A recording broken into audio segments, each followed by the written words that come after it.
So I came to Hawaii and I lived in the car for about 3 months. So after that, I start to flip a lot of different stuff. Like I grab things on the street and try to sell it on the Facebook market. I went to Craigslist and try to find free stuff and sell it back on Facebook. So this is what I did when I was in school.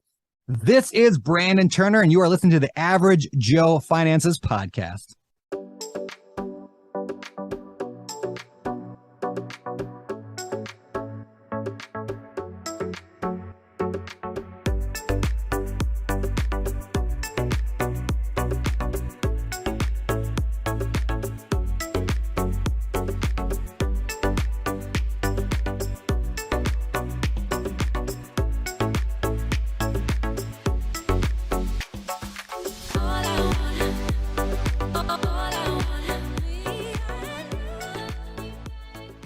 If you're watching this on YouTube, make sure you smash the like and subscribe buttons.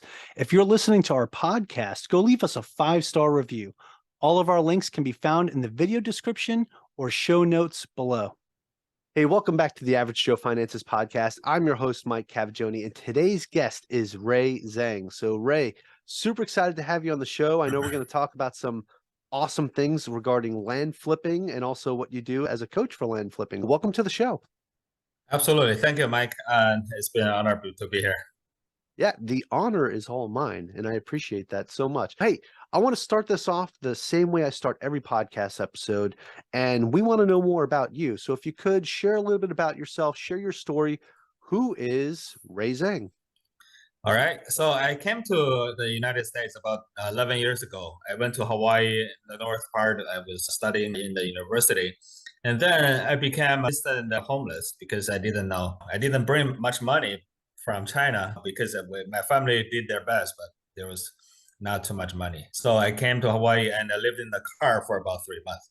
So after that, I started to flip a lot of different stuff. Like I grab things on the street and try to sell it on the Facebook market.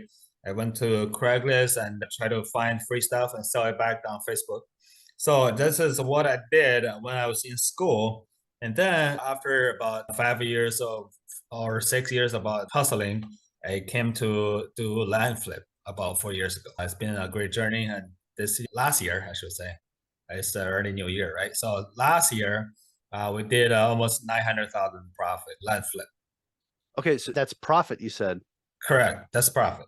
Wow. Okay. Fantastic, man. Okay, so let me get this straight. So you started off, you were going to school and you were like, okay, you just started flipping whatever you could. You were finding stuff for free on Craigslist. You even said something about you picked up a sink. Was that somebody had in their rubbish and stuff and they were throwing it away? And you picked up a sink and you sold that as well? I pick up anything like a mattress, mattress, a table, chairs, whatever they don't want. Okay, so as you're going through this whole thing and trying to figure it out, I guess you finish up school, right? What made you like start looking at land? What was that aha moment when you were doing all this other stuff that you said, oh, I think land should be the thing I should sell? Yeah, I actually didn't finish school. I got kicked out the first year after school because they don't want me to do any business. But what's the whole point of living, doing business? Why do you have to wait until you graduate? So I started to do that when I was in school. They find out, they kick me out. And then I just flipped cars for a living for many years. And during the time I flipped cars, I tried different kinds of real estate. I don't know what's your experience in Hawaii market, but for me, I've tried to wholesale houses. I tried to do virtual wholesaling houses. It just couldn't work well for me in Hawaii. So that doesn't work so well. And then try to find a different method to do real estate. And then I find land about 4 years ago. Okay, yeah, so you tried different aspects of real estate out here in Hawaii. I get it, man. It's definitely tough out here. My actual quote unquote day job right now in Hawaii is actually being a real estate agent since I retired from the Navy. So yeah, the market is pretty tough here. Even when it's good, it's a tough market, right? So Totally. it's just, you got a lot of investors out here with big money that come out and make things pretty hard for somebody just starting out to get involved, right? But now you said something else too that caught my attention, is that you were flipping cars as well. How does that work? Because I've heard of this before where people will find a car and try to like sell it for a profit, but were you repairing them? What would you do to make it where you were able to make a profit? So I think my strength is negotiation. So I can go to Okay. any car private sellers. I can go to them and try to get it down to very cheap price. And then I don't really do much to the car. Normally I just vacuum it and then I'll put it back for sale. About a year ago when I left Hawaii, I was making about $40,000 to $50,000 per month profit doing cars alone. That was a very good years, I think. But right now, I try to do land full time, and land is much easier, and you can do it virtually anywhere. So it's not like cars. You go to a vacation, and you have to stop that. So there's no way you can flip cars when you're on vacation. Yeah, no, that's interesting. But you said you were making 40 to 50K a month doing that. You're gonna have to teach me your ways, man. That's pretty amazing. Especially out here in Hawaii, you were doing that. I'm out here in Hawaii, so if that's something to look at, man, I'll take a look. That's pretty cool. I actually just created a course on that. So if you're interested, I can send it your way. Yeah, man. Shoot it to me, man. That's pretty cool. Ah, very interesting. Okay. So again, you pretty much flipped whatever you could, right? You were doing quite well with flipping cars. So what made you say, you know what, I'm gonna flip land instead? Yeah, so when I was flipping cars, I do land on the side when I go back home because people won't come out to check out your car after 7 or 8 o'clock. Where were you right? doing it at though? Because you were flipping the Honolulu. cars on Hawaii. Where were you flipping the land at? I was doing all over the place in Arizona, Colorado, Florida, Texas. Then, but right now I'm in much more different markets. But then I was in that 4 markets. And I never been to any land. I sold and bought, but I just do it virtually. After about 7 p.m., 8 p.m., when nobody come here and look at my cars, I will start to try to find deals in the mainland because in the mainland it's still daytime, right? Try to utilize more time. Okay, yeah, that's fair. So you started flipping land and you were doing it while you were out here in Hawaii and you were in a different market. Now things have shifted for you, right? We talked a little bit off camera about where you live at now, and now you're in Florida. So what kind of markets are you looking at right now for land? For land right now, I'm in about 45 different markets. What do I mean by markets is counties. So I'm in 40 different counties in about 8 or 9 different states all over the place. Aside from Arizona, Colorado, Florida, Texas, I'm in North and South Carolina, Georgia, just Hawaii, Big Island, just all over the place right now. Okay. Oh, even on Big Island too. Yes. Okay, awesome. A buddy of mine was telling me he'd started picking up some pieces of land and he gave me this website. I was checking it out. I think it was called Priced or something. And he was finding these different lots and he started picking up some lots in Arizona and stuff. I'm not sure what's going on with that, if he did anything with it yet or not, but I was looking at it because it was like land up for auction, which was pretty neat. Some of it was as cheap as $700, which I thought was pretty cool. So I didn't really understand the process though. So if you could walk me through, what does the process look like from start to finish when you find a lot of land that you're like, okay, this lot I think can flip. I think we can use this one. What does that process look like when you find it, purchase it, and then sell it and flip it in the future? Right. So when we bought the land, it's actually directly from the landowner. We never go to any website or auction sites to buy land because there's a lot of competition there. And whatever for a couple $100 is not a super good land, I assume. You can maybe make money, but not that much. So right now I do land. So I will pick a county first. The market selection is the step 1. So what do you do on market selection is you want to find a market that has quite a bit of sold in the last 3 months. So I'll tell my students, you have to have at least about 40 sold for land in the past 3 months for that county. So that's the first requirement to pick a county. And after you pick a county, we have some formula we follow to make offers. I made a podcast with Joe McCall on that. You guys can search Joe McCall, Ray Zhang, and you'll find our interview. It's specifically on how to make offers. So that's basically the second step. And after you make offers, you just send out the offers to the landowner. So they will call you they either tell you to F off, right? Or you'll find me with your offer. Our second response will be they want to sell their land, right? So they either sign the offer letter or they tell you, hey, I'm ready to go ahead and sell this. And then we negotiate on top of that offer price. So we try to bring down even more price on top of the offer price. And after that, we purchase the land, we sell it back to the market listed by realtors, MLS. So that's pretty much the whole simple version of how the deal works. Okay, yeah. So and you actually list it with realtors on the MLS. So you're selling it for a price point high enough where you're able to afford paying the realtor as well. Absolutely. Oh, Absolutely. fantastic. And Yeah, now, yeah. what are you doing to reach these buyers directly? The buyer, I don't do much. The realtor will do it. They will communicate. That's why you can go to many markets at the same time. A lot of people try to save money and try to wholesale the land, which is a big time waster. You can definitely save the realtor fee by doing that, but you cannot save time. Like when you pick your counties that you're going to go into, right? Like you find that county where there's 40 sold in the last year. What are you doing to market to the, I guess, the sellers? Sorry, I said buyers. What are you doing to market to those land sellers, that the folks that you're trying to pick up those pieces of land from? What are you doing to find them? I send a direct mail. Okay. In the mail has an offer letter. So that's we make offers before we send it out, and then we send out the offer letter with a price on there. Okay, yeah, so it's very personal. It's not like one of those blanket direct mailers that you get. It's, hey, this piece of land right here that you own, we're going to offer you this much money for it. Get back in touch with us. Yeah, definitely. That's something Okay. like that. Yeah, I tell my student, your direct mail is your little army. They kill all the non-motivated sellers.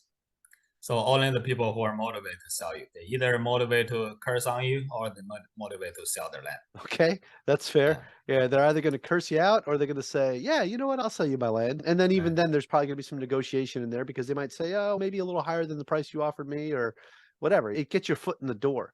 So I Absolutely. think that's the important thing. I hear a lot of people talk about that too, like with direct mail, just for real estate in general. Like a lot of wholesalers do it. I've done it as a realtor, and I felt it, especially when you do like generic direct mailers, I felt like that was a waste of money for me. But it seems like the way you're doing it makes it very personal and direct, speaking directly to that individual. And I think if you're doing something like that, it makes it more palatable for them to want to read it and look a little further into it. That's awesome, man. Now, throughout your land buying journey, I'm pretty sure you've encountered some crazy things, right? What is maybe one of the craziest things you've seen when purchasing a piece of land? I have seen like a lot of crazy price I bought the land, and that happened to me when I bought and sell cars. So I'm not sure if my negotiation skill is that good, but I always got killing deals. What I mean is super cheap deals. I got a car in Hawaii for $100. I sold it for 2,500. So nobody believed that. And I bought a land oceanfront for $700. And when the owner bought it in 2001 for about 155,000. So I bought it for $700. Just I guess that's crazy. I got two land for free last year. Yeah, that is a crazy number. And you say oceanfront, like where was that at? What state? South Carolina. Wow. Yeah, Okay. yeah. It's in a small island. You have to take the ferry in. Yeah. Yeah. Wow, that's Yeah. awesome, man. Actually, I've heard of a couple people that are buying, they try to buy like whole islands out there now and turn it into whatever. But that's amazing, because even with something like that, somebody could build like a private, secluded Airbnb or something like that. There's a lot of stuff you could do with land like that, especially on an island like that. Um, Absolutely. so that's pretty amazing. That because the person originally bought it at that price and then someone else inherited it and they just didn't want to pay the taxes on it? Did you ever run into situations like that? Absolutely. So in this case, for the oceanfront one, so she just want to claim a loss on her tax. So she said, Okay. if you can close within a week, that's yours. I said, okay, that's something I can do. Yeah. So a lot of people sell their land for different reasons. I have a lot of people doubt this because they think, oh, if they know how much their land is worth, why do they sell it for that low? They actually do. People have different reasons that you don't have. For instance, I got that two land for free, and one of them is a guy is so old, he's 80 years old. And he got my offer letter for $8,000 and he saw the offer price. And he still told me, hey, I don't want your money. Just come and send me the deed. Let's close it. I don't want it because it brought him so much pain in the past. The city gave him a fine or there's a delinquent taxes, but not that much. I paid about 1,500 on the back taxes and everything. So I sold that land for 15,000. People get rid of their land for different reasons. Yeah, that's a little over 100x return if you think about what you had to pay for the taxes. So that's pretty amazing. It's funny though, because like when you dive a little bit deeper into some of these and you see some of the reasons that people sell, it goes to show that not every story is the same, right? Not every piece of land is always going to be the same. It's the same thing in any piece of real estate, right? What you're doing right now with your land flipping is you're helping people solve problems that they might have. I never would have thought of somebody saying, "Oh yeah, you know what? I'll sell my $150,000 piece of land for $700 because I get to claim this huge loss on my taxes." You know, that's probably somebody who did really well that year and they need something to lower that bill. Absolutely. So you never know what they will do. Yeah. Yeah. All right, man. Awesome. Now, that's some of the craziest things you've seen. Now, with the car flipping, now I did mention that there was one that you bought for 100 and you sold it for 2,200. How do you find something like that? Just in general, I'm just curious. The Was first that like rule, Facebook Marketplace or? yeah, I believe it was Craigslist by then, but I used Okay. both of them. Again, if you want the course, I can send it. And so there's two ways you can find deals. One is Facebook Marketplace, and another one is Craigslist. The first rule of finding a good deal is so you cannot just sit there and people will be like, oh, where's a good deal? Where's a good deal?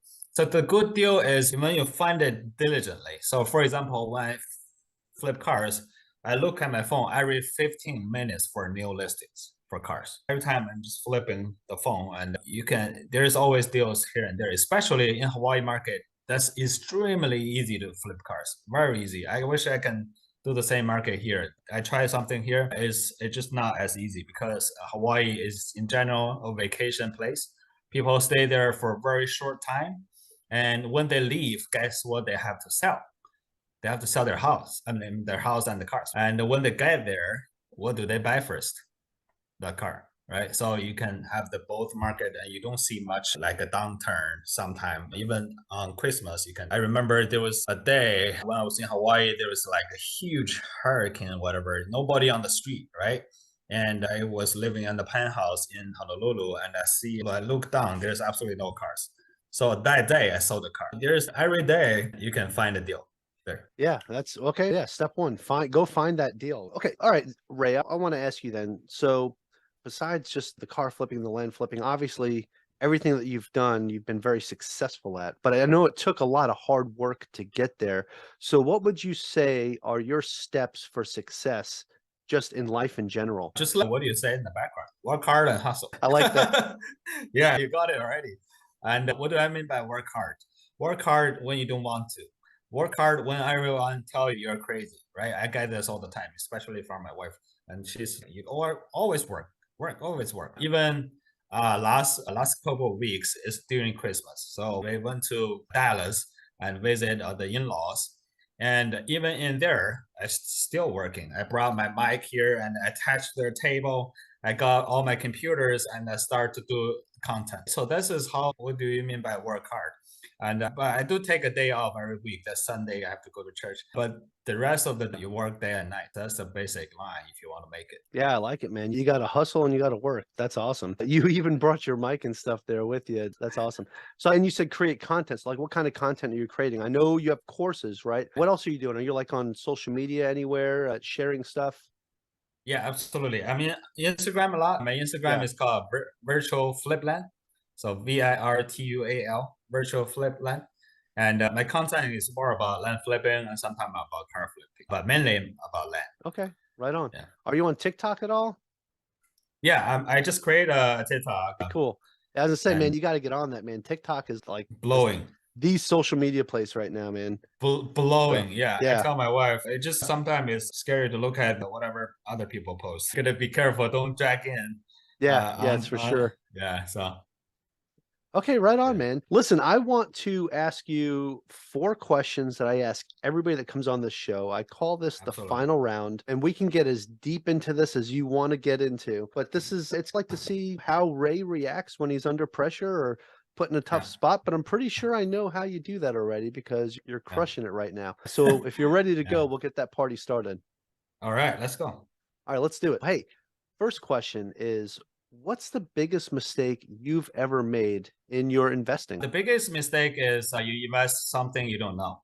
So as far as investing, that's different from doing business. Doing business is you get the money in, right? So investing is you get the money out and try to put it in a safe place. If you don't know anything about that subject, do not ever invest in there. I remember when I was about 1 year after the college, I went back to China because I flipped cars, I got like $30,000 on my pocket. So I brought that into China. In China, if you have 30,000 as a young age, so that's a very good place to be, right? And then I came to this guy. He looks super like supermodel type, and I became friends with him. I went to his company, and he showed me all these different models and the singers or whatever on the pictures. So I got super excited. I was like, how do I invest in your company? Let's make something happen, right? So I invest all that 30 grand into his company. And then he gave me a position to be in his company every single day to look at the operation. But eventually I lost that 30. The company got bankrupt because what they do is they try to recruit people in, but they never produce any TV show, any show at all. So just look nice, look shiny, but inside is like an empty shell company. So you have to know what you invest in. Very be careful. Yeah. Oh, okay. So that's definitely a big mistake that you've definitely learned from. Speaking of things that you've learned from, that kind of carries into this next question is, what is something that you've learned that you wish you knew when you first started? There's a difference between what you know and what you do, right? I know it by then, but I didn't do it. So it cost me a lot of time and money. So what I made a mistake was I didn't focus. Focus is one thing every entrepreneur have to learn, because by nature, entrepreneur have different new creative ideas. So that's just entrepreneurs, right? So you cannot find a very numb and just want to work for someone else to be an entrepreneur. That's impossible. So all the people who are very creative, they can be entrepreneur. But what's the problem? They always jump around. So there's always a new idea. There's always a new shiny object. So the object is always shinier and you can earn more money in shorter time. So that's their formula, right? So be careful of that. Don't fall into that. And otherwise you will waste a lot of years of effort, money. So Yes, get over that shiny object syndrome. absolutely. Okay, awesome. All right. Okay, Ray, do you have any tips or tricks that you would recommend to someone that is just getting started today? For land investing, Yeah. I would say just find a mentor and follow them. So do whatever they tell you to do, either me or someone else. So you have to make sure first that mentor has results, right? And not something just lie to you. And secondly, you have to find what they do, and you have to pay him to get his time, right? I tell people free stuff is always the most expensive. All the people want to do just go to YouTube and search and they do something. That's not going to work. That's not going to work. So just find someone who have results and follow them.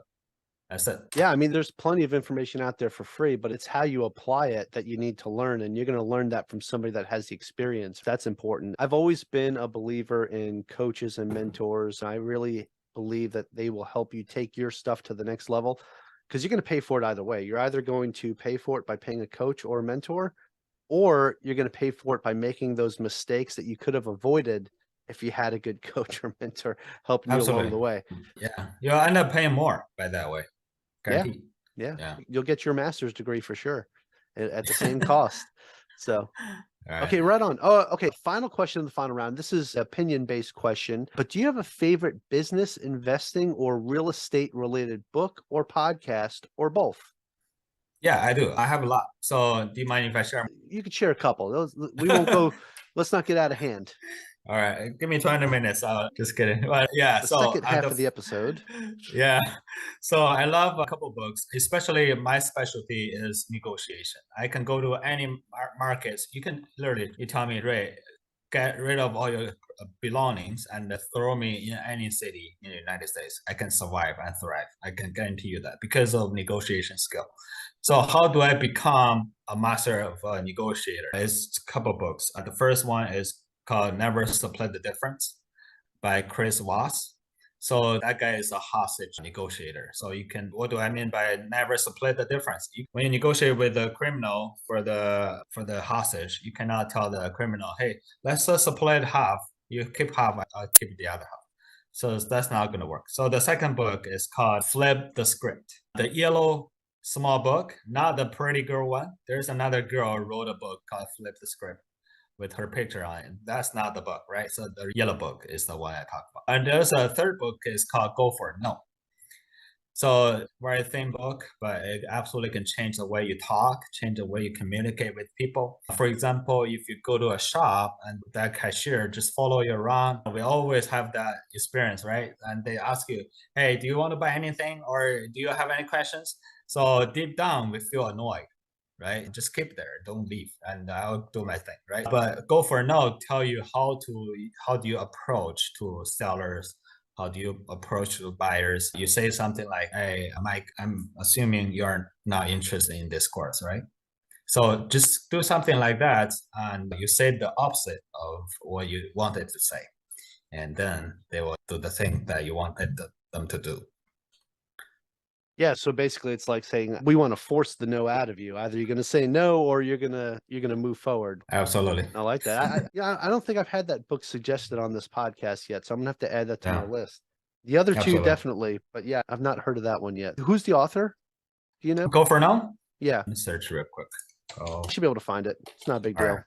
Yeah, it's written by this guy called Richard Fenton, Okay. Fenton. Awesome. Got it.